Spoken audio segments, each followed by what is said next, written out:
Alrighty, so we just finished our warm-up, and we did some tongue twisters and got our mouths and our minds working, and we're all warmed up now, so I want to talk a little bit about what we're going to be going over today.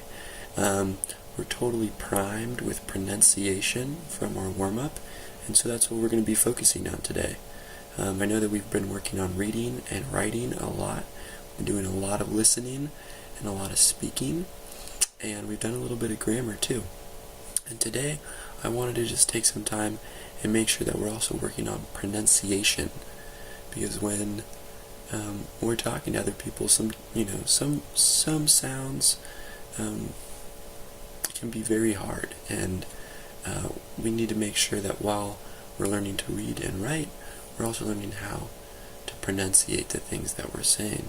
Okay, so obviously, how many different languages are spoken in here? At least a few, right? We all know that we come from different backgrounds, and each language is different and has different sounds, and English is no different. So how many letters are there in the English alphabet? 26, right? And to go along with that, something that's just as important is that there are 44 sounds, okay? So, for example, the letter A, depending on how it is spelled, can be pronounced A, or ah, right? So there's all these different sounds, and knowing how to identify those sounds, knowing how to read those sounds out, and how to understand them when we hear them is really important so that we can comprehend English and so that we can speak it. So let's move forward, and we're going to start instruction today, and the first thing we're going to be doing is playing a little game called letters and sounds, okay? So each of you has a piece of paper right now. I want you to divide your paper into 6 pieces, okay?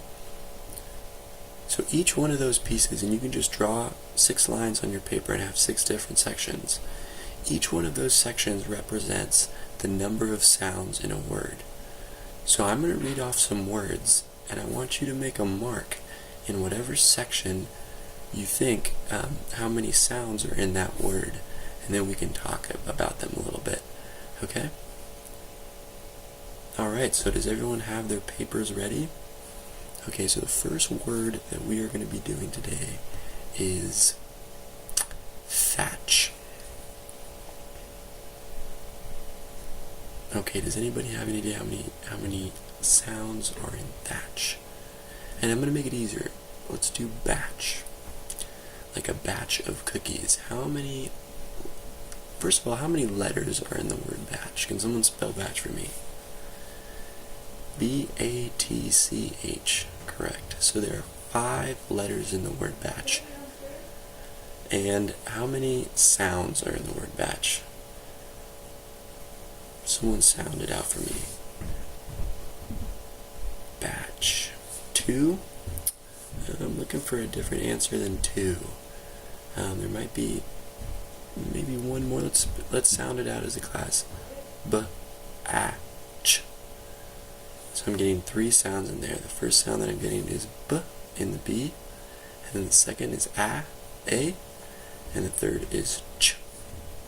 Batch. B-A-Ch. So 3 sounds altogether and 5 letters. Perfect.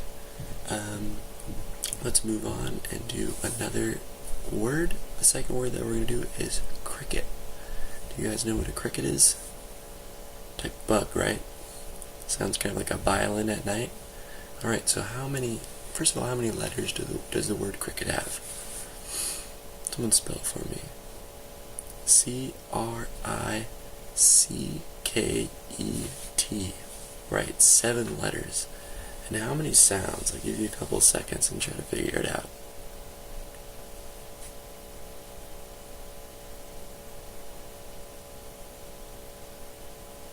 Alright, anybody have any guesses? 4? We got a 5 back there. 3, okay. Let's sound it out as a class. K, R, K, E, T, K, R, E. Alright, so I got 6 sounds in there. Alright, so we can see how different words work in different ways. So a lot of words, we think that just by reading them we know what they mean, and that's correct, but there's also a different side of it, and that's pronunciation. So when we're reading now, let's start to think about also what kind of sounds are going on. I know a lot of you have been having trouble with silent letters or silent syllables, but we're going to work on that, and we can keep working on it in class. The next thing we're going to do is we're going to start working on minimal pairs. Okay, so let's break up into groups. Alright, and then as a class, I'm going to be reading out 2 sentences, and you are going to be repeating them back to me. Sound good? Alright, let's keep moving on.